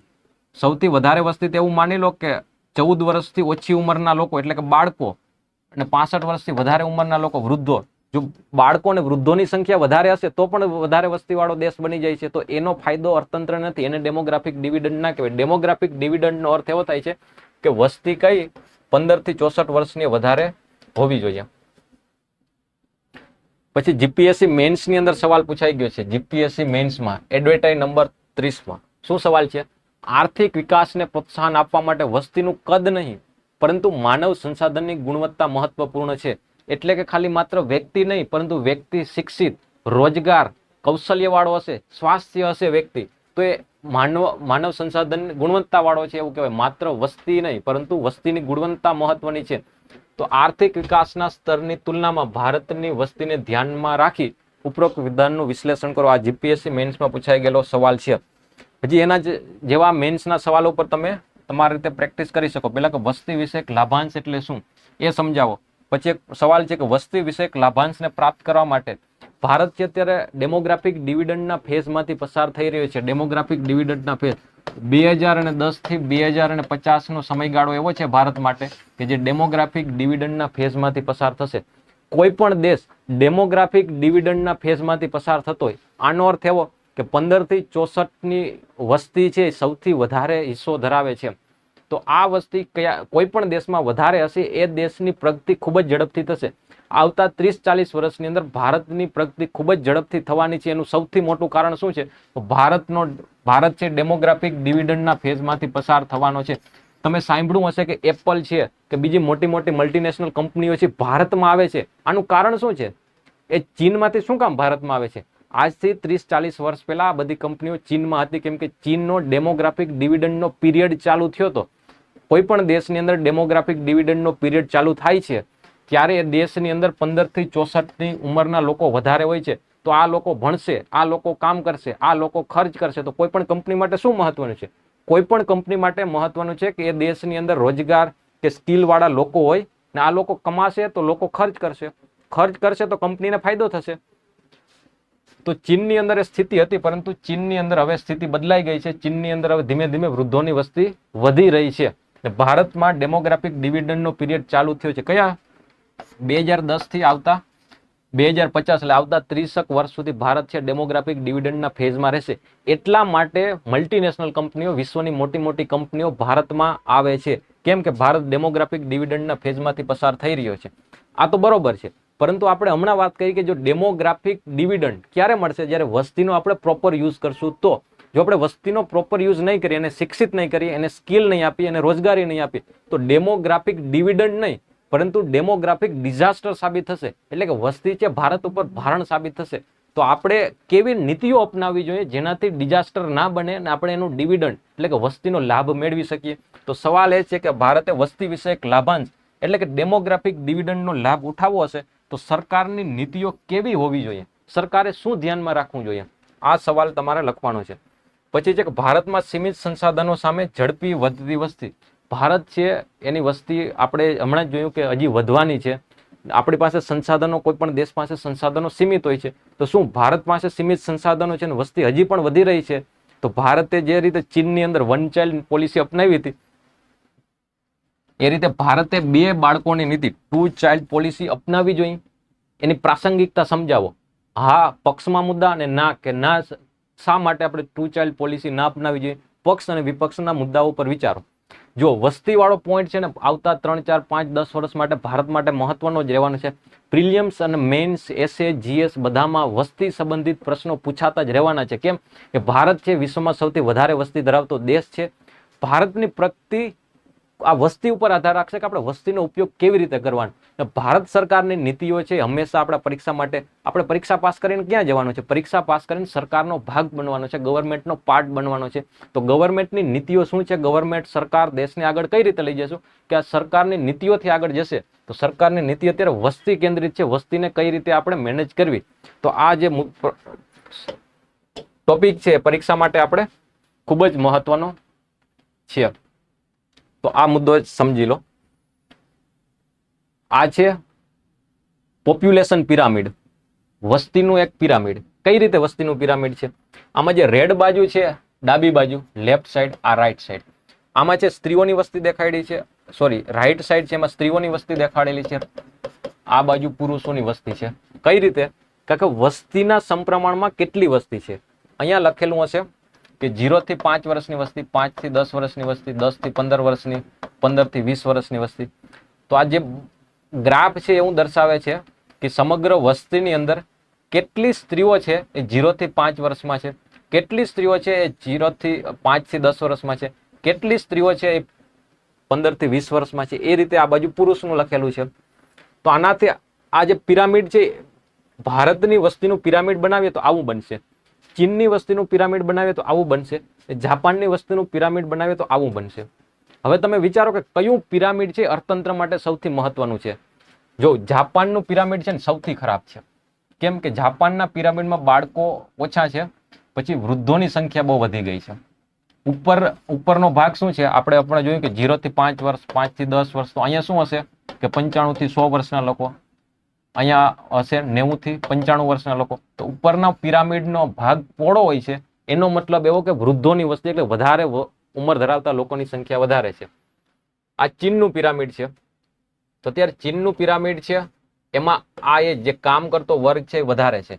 તો ચીનનું પિરામિડ અત્યારે કેવું છે કે સારું છે, પરંતુ આ પિરામિડનો ફેઝ હવે પૂરો થઈ ગયો. થોડા વર્ષોની અંદર જે અત્યારે 60-70 ની ઉંમર ધરાવતા લોકો છે, આવતા 10-15 વર્ષની અંદર કેટલા થઈ જશે, 70-80 વર્ષના. તો જે વૃદ્ધોની વસ્તી છે હવે શું થશે, ચીનમાં વધશે. તો ચીન માટે અત્યારે બરોબર છે, પરંતુ આવતા 5-10 વર્ષની અંદર ચીન માટેનું આ પિરામિડ છે કેવું, જાપાનનું પિરામિડ છે એના જેવું થઈ જશે. હવે તમે ભારતના પિરામિડમાં જો તો અત્યારે બાળકોની સંખ્યા ઓછી છે, વૃદ્ધોની સંખ્યા ઓછી છે. જે 15 થી 40 વર્ષનું જે એજ ગ્રુપ છે એની વસ્તી ભારતના પિરામિડમાં વધારે છે. તો ડેમોગ્રાફિક ડિવિડન્ડની બીજી વ્યાખ્યા પણ આવી બને છે. શું બને છે કે ડેમોગ્રાફિક ડિવિડન્ડ એટલે કે આ જે વસ્તીનું પિરામિડ છે, વસ્તીના પિરામિડની અંદર જે વચ્ચે જે આમ બલ્જ જેવું દેખાય છે, જે ફુગા જેવું દેખાય છે, પિરામિડ એવું બને છે, એને કહેવાય ડેમોગ્રાફિક ડિવિડન્ડ. એટલે કે વસ્તીના પિરામિડની અંદર આ પિરામિડનો વચ્ચેનો ભાગ છે એ ઉપસેલો થશે. પિરામિડનો વચ્ચેનો ભાગ ઉપસવો એનો અર્થ શું થશે કે 15 થી 40 વર્ષ, 15 થી 64 વર્ષ ખાસ કરીને 35-40 વર્ષના લોકોની સંખ્યા વધારે હશે કે એને ભણેલા હશે, એની પાસે સ્કિલ હશે, એની પાસે અનુભવ હશે, એની પાસે આવડત હશે. આ લોકો અર્થતંત્ર માટે સૌથી વધારે ઉપયોગી છે. અત્યારે ભારતનું પિરામિડની અંદર તમે જોઈ શકો છો કે આ ઉંમરના લોકોની સંખ્યા વધારે છે. તો આને કહેવાય ડેમોગ્રાફિક ડિવિડન્ડ. ભારત આ ફેઝમાંથી પસાર થઈ રહ્યો છે, એટલા માટે વિશ્વ ભારતના ભાવ પૂછે છે. આ કેટલાક મુદ્દાઓ છે કે આપણે ડેમોગ્રાફિક ડિવિડન્ડનો લાભ ઉઠાવવો છે તો ભારત સરકારની નીતિઓ કેવી હોવી જોઈએ. તો ભારત સરકારની નીતિઓ હોવી જોઈએ, આપણે જોયું કે એક તો શિક્ષણ કેન્દ્રિત હોવી જોઈએ, એક સ્વાસ્થ્ય કેન્દ્રિત હોવી જોઈએ, એક કૌશલ્યની વાત આવે છે ને રોજગારીની વાત આવે છે. શિક્ષણ, રોજગારી, સ્વાસ્થ્ય, કૌશલ્ય, 4 બાબતો ઉપરની નીતિ હોવી જોઈએ. પરંતુ એની સાથે સાથે વસ્તીની અંદર માત્ર યુવાઓ નથી. આપણે 15, 20, 25 વર્ષના વ્યક્તિને રોજગારી, કૌશલ્ય, શિક્ષણની વાત કરીએ, પરંતુ આપણે સાથે સાથે બાળકોનું પણ ધ્યાન રાખવું પડશે. આપણે સાથે સાથે વૃદ્ધોનું પણ ધ્યાન રાખવું પડશે. તો દરેક વસ્તુને ધ્યાનમાં રાખીને નીતિઓ બનાવવી પડશે. તો આપણે આ નીતિ બનાવી છે તો અલગ અલગ ડાયમેન્શનમાં જવાબને કઈ રીતે વિચારી શકાય. પહેલા બાળકો માટે શું કરવું જોઈએ. ભવિષ્યની અંદર બાળકોની સંખ્યા ધીમે ધીમે ઘટવાની છે. તો અત્યારે જેટલી સ્કૂલોની જરૂર પડે, ભવિષ્યની અંદર આવતા 15-20 વર્ષ પછી એટલી સ્કૂલોની જરૂર નહીં પડે. પરંતુ આપણે ક્વોલિટી એજ્યુકેશન, ગુણવત્તાવાળા શિક્ષણની જરૂર પડશે. તો આપણે વધારેમાં વધારે સ્કૂલો ઓપન કરવાની જગ્યાએ આપણે કોઈ સ્કૂલ, 3 સ્કૂલો છે એની જગ્યાએ 1 સ્કૂલ બનાવી વધારે ક્વોલિટી એજ્યુકેશન. અત્યારે તમે સાંભળ્યું હશે દર વર્ષે છાપાના આ વસ્તુ સમાચારનો મુદ્દો બનતી હોય છે કે રાજ્યની અંદર એટલા 1000 સ્કૂલો છે કે જ્યાં માત્ર 1 શિક્ષક છે. તો આવી એક શિક્ષક વાળી ઘણી સ્કૂલો બનાવવાની જરૂર નથી, પરંતુ 1 સ્કૂલ છે જે આજુબાજુના ગામડાની અંદર એક સારી સ્કૂલ હોવી જોઈએ, જ્યાં ક્વોલિટી એજ્યુકેશન, જ્યાં શિક્ષકો દરેક વસ્તુ વધારે સારી હોય. તો આપણે શિક્ષણ ઉપર ભાર આપવા માટે સ્કૂલો છે એનું વિલીનીકરણ કરી શકીએ. તો એક નીતિ. પછી યુવા વર્ગ માટે જે નવી એજ્યુકેશન પોલિસી 2020 છે એને વધારે સારું ઇમ્પ્લિમેન્ટ કરવાનું, ત્યાં ક્વોલિટી એજ્યુકેશન છે, એને સ્કિલ, કૌશલ્ય, આ બધી આપણે જે ચર્ચા કરતા હતા એ બધી વસ્તુ હમણાં જોડી શકાય. પછી ખાસ કરીને R&D ઉપર ભાર આપવાનો. સ્ટેમ સેક્ટર, સ્ટેમ એટલે સાયન્સ એન્ડ ટેકનોલોજી, એન્જિનિયરિંગ અને મેથેમેટિક્સ. આ ફિલ્ડ ઉપર આપણે વધારે ભાર આપવાનો. કેમ કે આ ક્ષેત્ર એવા છે કે જ્યાં કંઈક નવી વસ્તુ છે એની અસર સમગ્ર અર્થતંત્ર અને દરેક ક્ષેત્રને ઉપર થતી હોય છે. આપણે જ્યારે યુવા વર્ગની વાત કરીએ ત્યારે સ્ત્રી શિક્ષણને પણ ખાસ ભાર આપવાનો. IMFના ચીફે 5-7 વર્ષ પહેલા એક સ્ટેટમેન્ટ આપેલું કે ભારતની અંદર જેટલી પુરુષોની ભાગીદારી છે એટલી સ્ત્રીઓની ભાગીદારી થશે તો ભારતની GDP છે એમાં 27% વધારો થઈ જશે. ભારતની GDPમાં 27% વધારો થઈ જશે. તો આપણે યુવાઓની વાત કરીએ એમાં સ્ત્રીઓની વાત પણ ખાસ કરવાની, એના માટેની પણ નીતિઓની વાત કરવાની. પછી જે રોજગાર બજાર, જોબ માર્કેટની અંદર, તો આપણે મુખ્ય સમસ્યા શું છે કે અત્યારે આપણે શિક્ષણ તો વધી રહ્યું છે પણ શું શિક્ષણ જે વધે છે એની સાપેક્ષે રોજગારી નથી. તો રોજગારી વધારવા માટે આપણે શું કરી શકીએ. તો રોજગારી વધારવા માટે એવા સેક્ટર, એવા ક્ષેત્રો ઉપર ભાર આપવો જોઈએ કે જ્યાં રોજગારીનું સર્જન વધારે થતું હોય. એને કહેવાય લેબર ઇન્ટેન્સિવ ક્ષેત્રો, કે જ્યાં માત્ર મશીનો ઉપર કામ નહીં થાય, ત્યાં માણસોએ કામ કરવું જ પડશે. એવા સેક્ટરો છે, એ ક્ષેત્રો છે, એના ઉપર આપણે વધારે ભાર આપવો જોઈએ. પછી આપણે આજે make in India, assemble India છે એના ઉપર ખાસ ભાર આપવો જોઈએ. આપણે સર્વિસ સેક્ટર ઉપર તો ભાર આપવાનો છે. GDPની અંદર સૌથી વધારે યોગદાન આપે છે, પરંતુ આપણે સૌથી વધારે રોજગારી ક્યાંથી મળશે. રોજગારી આપણે મેન્યુફેક્ચરિંગ સેક્ટર ઉપરથી મળશે. તો આપણે મેન્યુફેક્ચરિંગ સેક્ટરનો વિકાસ કરવો જોઈએ.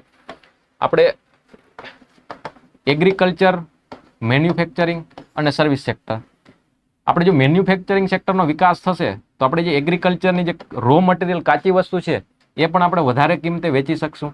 ને આ વસ્તુ મેન્યુફેક્ચરિંગ સેક્ટરમાંથી જે વસ્તુનો બનશે, તૈયાર થશે, એ વસ્તુનો આપણે નિકાસ વધારે સારી રીતે અને સરળતાથી કરી શકીશું. આપણે સૌથી વધારે ભાર અત્યારે મેન્યુફેક્ચરિંગ સેક્ટર ઉપર આપવાનો છે. એની સાથે ગ્રામીણ ક્ષેત્રમાં માત્ર કૃષિ નિર્ભરતા ના રહી જાય, પશુપાલન સેક્ટરના વિકાસ માટે.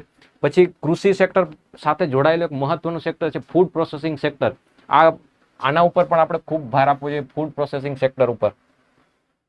એટલે ખાસ આપણે કયો શબ્દ યુઝ કરીએ છીએ કે શ્રમ સઘન, લેબર ઇન્ટેન્સિવ, કે એવા સેક્ટર કે જ્યાં રોજગારી લોકોની વધારે જરૂર પડતી હોય છે. પછી તમે એક જોયું હશે કે મહારાષ્ટ્ર છે, ગુજરાત છે, કેવા છે ઔદ્યોગિક ઇન્ડસ્ટ્રીયલ સ્ટેટ છે. જ્યારે બિહારમાંથી ઘણા બધા લોકો છે એ નોકરી માટે, રોજગાર માટે આ ઇન્ડસ્ટ્રીયલ સ્ટેટની અંદર આવતા હોય છે. અને બીજી વસ્તુ કે આપણે ભારતનો નકશો તમે જોયો, ભારતના નકશાની અંદર જે સાઉથ ઇન્ડિયન સ્ટેટ છે એ સ્ટેટની અંદર ડેમોગ્રાફિક ડિવિડન્ડનો વિન્ડો હવે ક્લોઝ થઈ રહ્યો છે. ડેમોગ્રાફિક ડિવિડન્ડનો વિન્ડો ક્લોઝ થવાનો અર્થ શું છે? આ વિન્ડો ક્લોઝ થવાનો અર્થ એવો છે કે આ જે કાર્ય કરતી વસ્તીનો વર્ગ છે હવે ધીમે ધીમે વૃદ્ધ થઈ રહ્યો છે. એટલે કે ત્યાં કાર્ય કરે એવા લોકોની જરૂર છે, કેમ કે ત્યાંના લોકો હવે ધીમે ધીમે વૃદ્ધ થઈ રહ્યા છે. જે રીતે ચીન અને જાપાનની અંદર વૃદ્ધો વધી રહ્યા છે, એ રીતે સાઉથ ઇન્ડિયાના સ્ટેટ છે, જે દરિયા કિનારાના રાજ્ય છે, એની અંદર પણ એવી સમસ્યા છે. જ્યારે યુપી, બિહાર, જે હિન્દી બેલ્ટના રાજ્ય કહેવાય છે, આ પ્રદેશોની અંદર ડેમોગ્રાફિક ડિવિડન્ડનો વિન્ડો હવે ચાલુ થવાનો છે.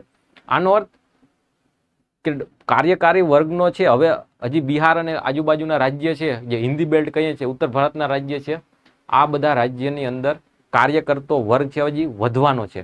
તો બિહાર ને હિન્દી બેલ્ટ છે ત્યાં રોજગારીની જરૂર છે, જ્યારે સાઉથના રાજ્ય છે ત્યાં રોજગારી વધારે છે, કે બહારથી બીજા લોકોને બોલાવે છે.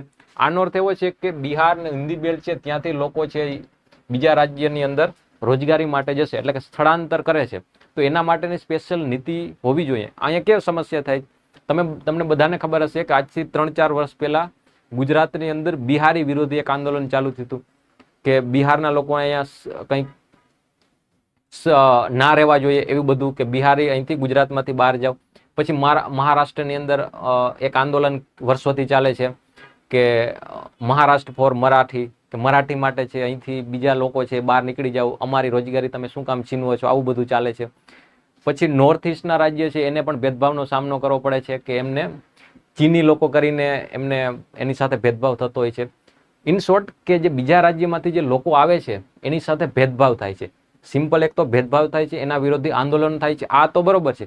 આના સિવાય કોઈ એક બિહારનો વ્યક્તિ છે ગુજરાતમાં રોજગારી માટે આવે છે, તો બીજું કે એના બાળકો છે એના શિક્ષણનું શું, એની પાસે પ્રોપર દસ્તાવેજ નથી હોતા, તો એમને યોગ્ય જે સરકારની યોજનાઓ છે એનો લાભ મળતો નથી. ફોર એક્ઝામ્પલ, કે ખાદ્ય સુરક્ષા માટે જે 2 રૂપિયા 3 કિલો રૂપિયા અનાજ મળે છે એવું નથી મળતું. સરકારે એના માટે વન નેશન વન રાશનની યોજના લાવી છે, કે હવે કોઈ બિહારનો વ્યક્તિ છે એનો રાશન કાર્ડ ભલે બિહારનો છે, પરંતુ ગુજરાતમાં આવશે તો ગુજરાતમાંથી પણ એને રાશન મળશે. તો અમુક યોજનાઓ છે સરકારે લાગુ કરી છે.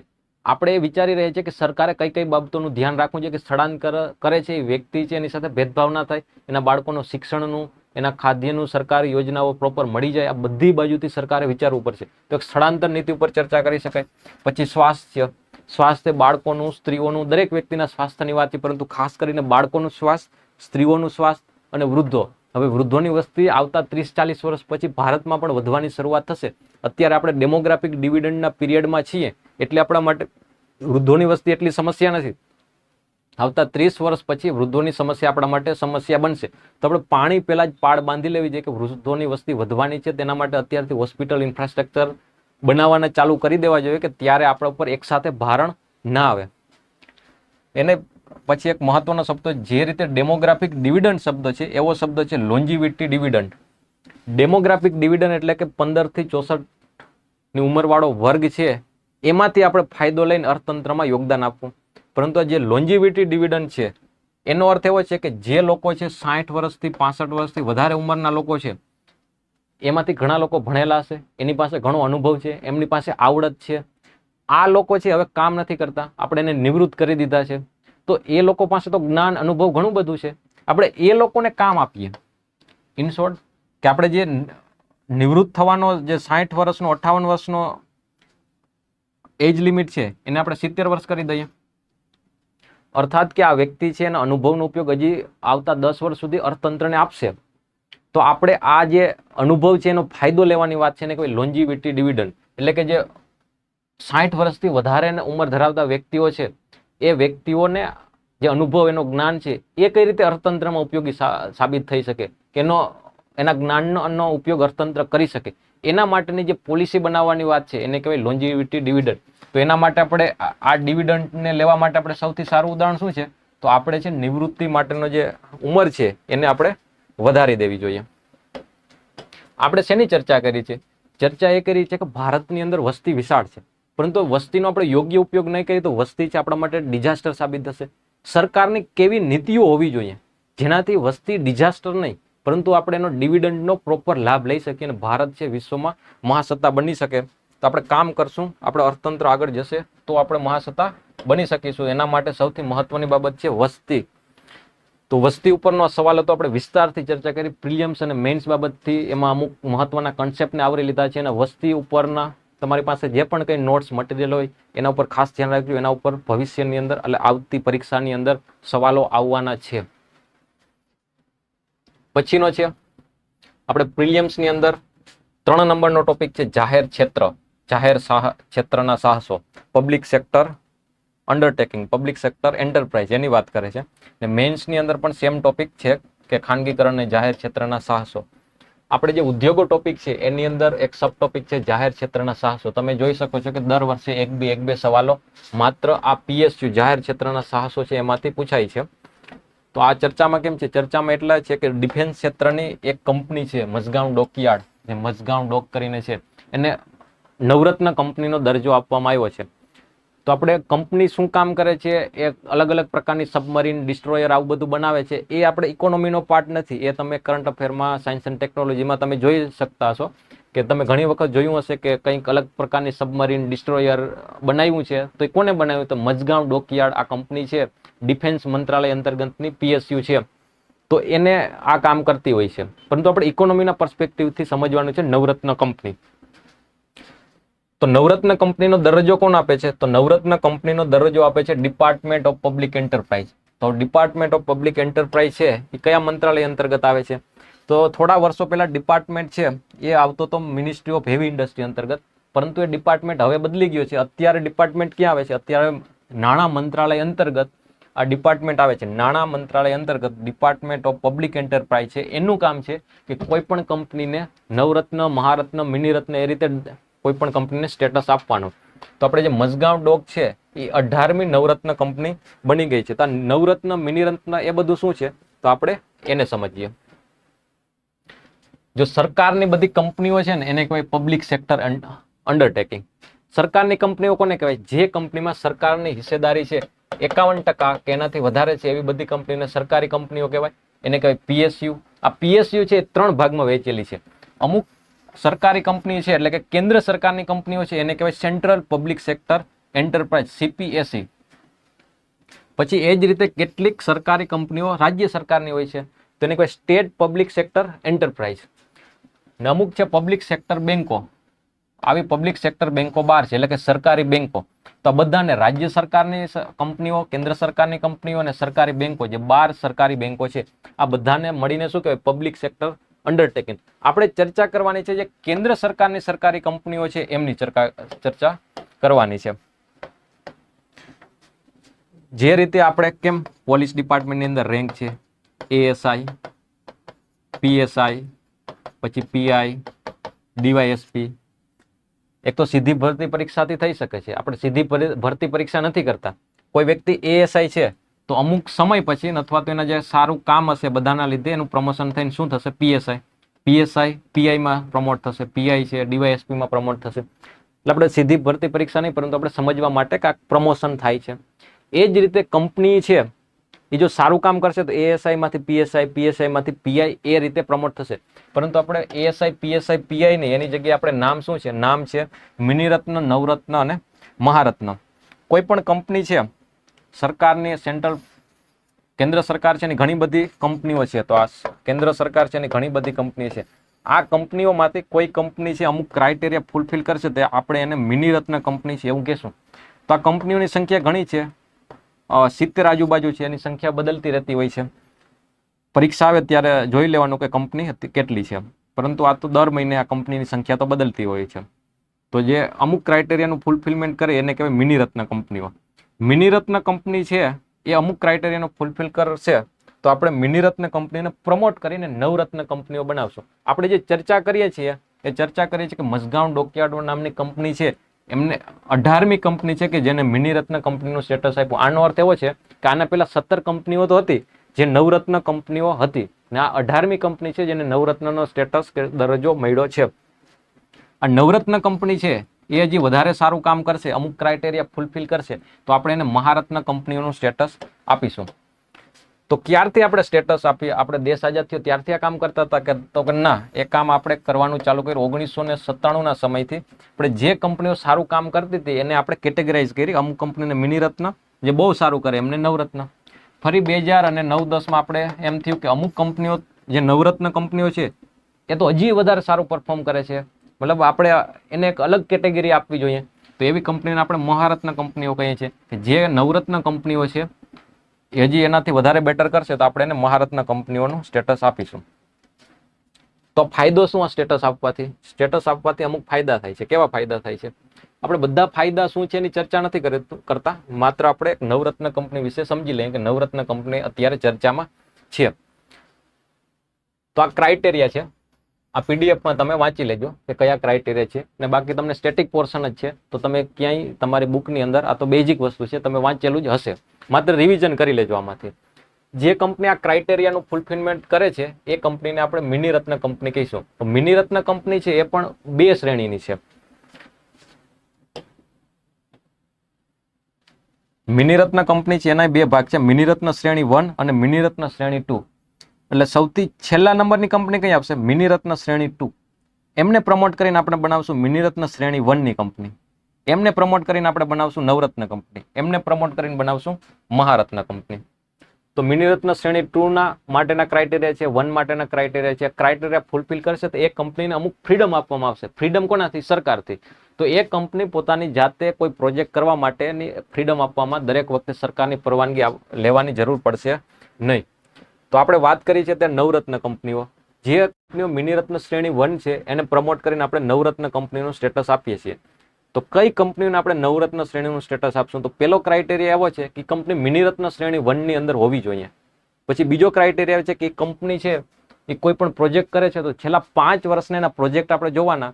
તો પ્રોજેક્ટ કરવા માટેના કરાર કર્યો હશે, એમઓયુ કર્યા હશે, તેમાંથી 5 વર્ષમાં જેટલા પણ પ્રોજેક્ટ એને પૂરા કર્યા છે એમાં એટલીસ્ટ 3 પ્રોજેક્ટ છે એની અંદર એને એક્સલન્ટનું સ્ટેટસ મળેલું હોવું જોઈએ. એટલે કે આ પ્રોજેક્ટ છે ખૂબ જ સારી રીતે પરિપૂર્ણ કરેલો છે.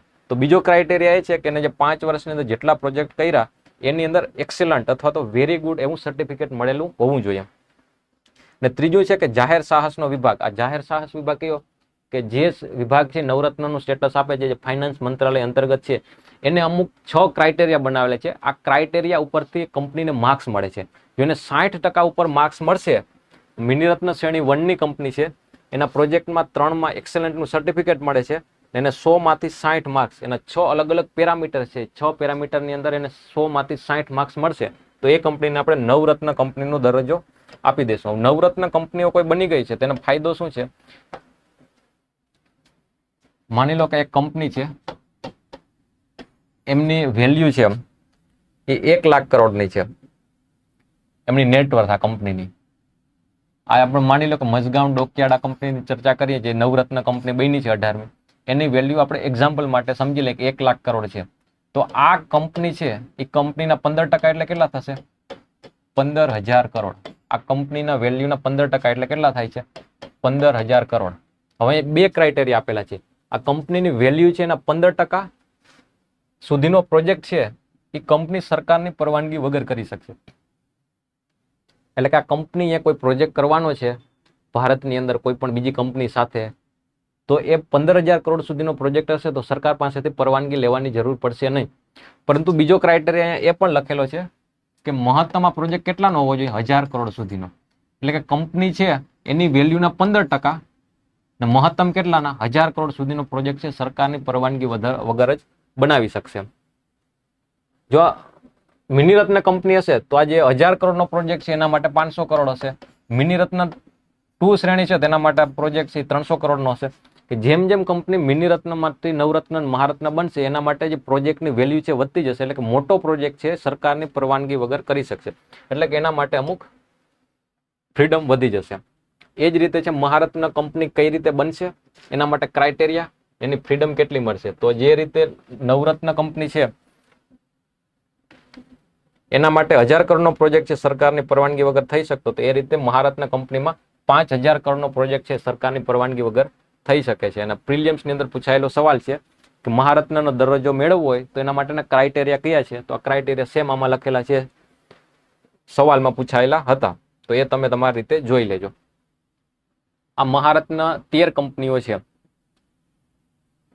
તો આ એક વખત તમે નજર કરી લેજો, કેમ કે જૂના સવાલોની અંદર આ પૂછાઈ ગયેલું છે કે નીચેનામાંથી કઈ કંપની છે મહારત્ન કંપની છે, તો આપણે 18 નવરત્ન કંપનીને યાદ રાખવાની જરૂર નથી, પરંતુ પરીક્ષા આવે ત્યારે છેલ્લે જે 1-2 કંપનીને નવરત્નનો દરજ્જો મળેલો હોય છે. ફોર એક્ઝામ્પલ કે અત્યારે મઝગાંવ ડોકયાર્ડનો છે ને મહિનો દિવસ પહેલા છે ઇન્ડિયન રિન્યુએબલ એનર્જી છે એમને આપણે મળેલો હતો.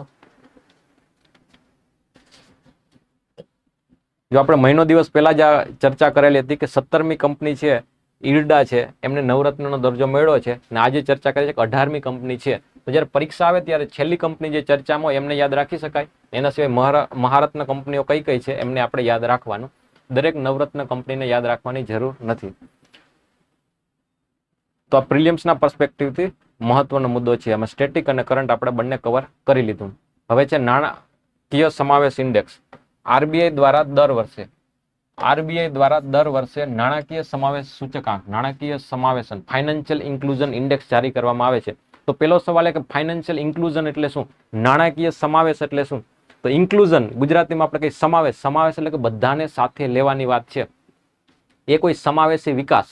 અહીંયા છે કે નાણાકીય સમાવેશ, બંનેની અંદર સમાવેશ શબ્દનો આવે છે. સમાવેશી વિકાસ એટલે કે એવો વિકાસ કે માત્ર અદાણી અને અંબાણીનો વિકાસ નહીં, પરંતુ દરેક ક્ષેત્રના દરેક લોકોના, સ્ત્રી, પુરુષ, બાળકો, વૃદ્ધો, દરેક પ્રદેશોના, કોઈ મેદાની પ્રદેશ, પર્વતીય પ્રદેશ, જંગલ વિસ્તાર, દરેક ક્ષેત્રમાં રહેતા લોકો, એટલે કે તમામ ક્ષેત્ર, તમામ લોકો, બધાનો વિકાસ થતો હોય એવા વિકાસને કહેવાય સમાવેશી વિકાસ. શબ્દો સમાવેશ, ઇન્ક્લુઝન આવે છે. એ જ ઇન્ક્લુઝન, એ જ સમાવેશ શબ્દ છે. આપણે નાણાંના પર્સપેક્ટિવમાં વાત કરવાની છે, કેમ કે પણ નાણાકીય સમાવેશની વાત કરીએ છીએ. નાણાકીય સમાવેશનો અર્થ એટલે વ્યક્તિનું ખાતું બેંકમાં હોવું જોઈએ. વ્યક્તિ પોતાની પાસે બચત છે તો બેંકમાં કે કોઈ પણ જગ્યાએ બચત કરી શકતો હોવો જોઈએ. વ્યક્તિને નાણાંની જરૂર છે તો લોન લઈ શકતો હોવો જોઈએ. વ્યક્તિ છે વીમો ખરીદી શકતો હોવો જોઈએ. વ્યક્તિ છે પેન્શન ખરીદી શકતો હોવો જોઈએ. વ્યક્તિને ક્યાંય રોકાણ કરવું તો રોકાણ કરી શકતો હોવો જોઈએ. આવા વસ્તુઓ સુધી કે આવી ફાઇનાન્શિયલ સર્વિસ સુધી વ્યક્તિની પહોંચ બને એને કહેવાય નાણાકીય સમાવેશ. તો આવી તો પહોંચ બધાને હશે એવું લાગતું હશે, પરંતુ એવું નથી. ભારતની અંદર 80% એડલ્ટ છે એના બેંક ખાતા જ નથી. તો આ વ્યક્તિ કઈ રીતે પોતાની બચત, રોકાણ, પેન્શન, વીમો ખરીદી શકશે? બેંક ખાતું જ નથી તો આ બધી સેવાઓ તો એની સાથે પહોંચવાની જ નથી. તો દરેક વ્યક્તિ સુધી બેંક ખાતું, બેંક પહોંચાડવી, એને કહેવાય નાણાકીય સમાવેશ. એટલે કે નાણાકીય સેવાઓ, જેના જે શબ્દના હમણાં બોલેલો, આ બધા વીમો, રોકાણ, પેન્શન, ઇન્સ્યોરન્સ, આ બધી વસ્તુઓ સુધી લોકોની પહોંચ બનાવી, એને કહેવાય નાણાકીય સમાવેશ. તો ઇન્ડેક્સ દ્વારા શું માપન કરવામાં આવે છે? ઇન્ડેક્સ દ્વારા માપન કરવામાં આવે છે કે કેટલા લોકોની પહોંચ આવા નાણાકીય સેવાઓ સુધી પહોંચી છે. તો ઇન્ડેક્સની અંદર 0 થી લઈ ને 100 સુધીનો સ્કોર આપવામાં આવે છે. 0 સ્કોર ન થવો થાય આપણે કે નાણાકીય સમાવેશન જરાય નથી. નાણાકીય સમાવેશન નથી. સમાવેશનનો ઉલટો શબ્દ થાય છે એક્સક્લુઝન, બાકાત, કે ફાઇનાન્શિયલ એક્સક્લુઝન છે. અહીંયા લોકોનો સમાવેશ થયો નથી. ને 100 નો અર્થ એવો થાય છે કે બધા જ લોકોનું નાણાકીય સમાવેશન થઈ ગયું છે. અત્યારે ઇન્ડેક્સ પ્રમાણે આપણો સ્કોર કેટલો છે? તો કે 64 છે. પરીક્ષા માટે એવું પૂછાશે કે ફાઇનાન્શિયલ ઇન્ક્લુઝન ઇન્ડેક્સ છે કોના દ્વારા બહાર પાડવામાં આવે છે? ને દર વર્ષે બહાર પાડવામાં આવે છે. એ વસ્તુ પણ યાદ રાખજો. પછી દર અઠવાડિયે આપણે એક શબ્દની ચર્ચા કરીએ છીએ જેને આપણે કહીએ છીએ વર્ડ ઓફ ધ વીક. આ અઠવાડિયાનો શબ્દ છે સ્ટેબલ કોઈન. સ્ટેબલ કોઈન સમજતા પહેલા આપણે ફાઇનાન્શિયલ સિસ્ટમ, નાણું કઈ રીતે કાર્ય કરે છે એ સમજવું પડે. આજથી વર્ષો પહેલા, 100, 200, 300 વર્ષ પહેલા જ્યારે કાગળ કરન્સીની શરૂઆત થઈ હતી, તો આપણે 500 રૂપિયાની કાગળની એક નોટ સરકાર દ્વારા, રાજા દ્વારા પ્રિન્ટ કરવામાં આવતી હતી. ત્યારે રાજા છે પોતાની તિજોરીની અંદર 500 રૂપિયાનું સોનું પણ પોતાની પાસે રાખે. રાજાને એમ થાય કે 500 રૂપિયાની બીજી નોટ પ્રિન્ટ કરવી છે, તો રાજા છે 500 રૂપિયાનું બીજું સોનું પોતાની તિજોરીમાં રાખશે. એટલે કે અર્થતંત્રની અંદર, દેશની અંદર, રાજ્યની અંદર જેટલું નાણું પ્રિન્ટ થયેલું હોય છે એટલું જ કિંમતી ધાતુ, સોનું, ચાંદી, કોઈ પણ વસ્તુ ત્યાં રાજા પોતાની તિજોરીમાં રાખે. આનું કારણ શું હતું? આનું કારણ એવું હતું કે 500 રૂપિયાની કાગળની નોટ છે એના ઉપર કોણ વિશ્વાસ કરે? એટલે રાજાએ એમાં એવું લખી દીધું કે જો 500 રૂપિયાની નોટ છે, આ કાગળની નોટ છે, કોઈ ના રાખે તો 500 રૂપિયાની નોટ મારી પાસે આવવાની લઈને, તો હું 500 રૂપિયાનું તને સોનું આપી દઈશ. હવે બધા લોકોને વિશ્વાસ આવી ગયો કે 500 રૂપિયાની નોટ એકબીજાને વસ્તુ લેવા માટે આપવાની, કે નોટના બદલામાં કોઈ પણ વસ્તુ ખરીદી શકાય. જો કોઈ વ્યક્તિ ના પાડશે તો આપણી પાસે છેલ્લો ઓપ્શન તો છે કે આ નોટને રાજા પાસે લઈને જવાની, સરકાર પાસે લઈને જવાની. તો સરકાર છે નોટના બદલામાં 500 રૂપિયાનું સોનું આપશે. આ રીતે લોકોનો વિશ્વાસ કાગળની નોટ પર આવી ગયો. કેમ? કે એમાં લખેલું છે, અત્યારે તમે 100ની, 200ની, 500ની તમારી પાસે નોટ છે, એમાં લખેલું છે આઈ પ્રોમિસ ટુ પે બિયરર. એમાં શક્તિકાંતા દાસની સાઇન કરેલી હશે. આનો અર્થ શું છે? કે શક્તિકાંતા દાસ, આરબીઆઈના ગવર્નર, આપણને એવું કહે છે કે 500 રૂપિયાની નોટ છે ક્યાંય નહીં ચાલે તો મારી પાસે લઈને આપવાની, તો 500 રૂપિયાના મૂલ્યની ખરીદ શક્તિ આપીશ. એમાં એવું નથી લખેલું કે 500 રૂપિયાના મૂલ્યનું સોનું આપીશ. એ હતી વર્ષો પહેલા ગોલ્ડ સ્ટાન્ડર્ડ સિસ્ટમ હતી. તો તો એના બદલામાં આપણે સોનું કે કોઈ કિંમતી ધાતુ મળતી હતી. હવે સોનું કે કિંમતી ધાતુ નહીં આપે, પરંતુ 500 રૂપિયાની ખરીદ શક્તિ આપશે. ખરીદ શક્તિ એટલે કે 500 રૂપિયાનું મૂલ્યનું કંઈક ખરીદી શકાય એવું કંઈક આપશે.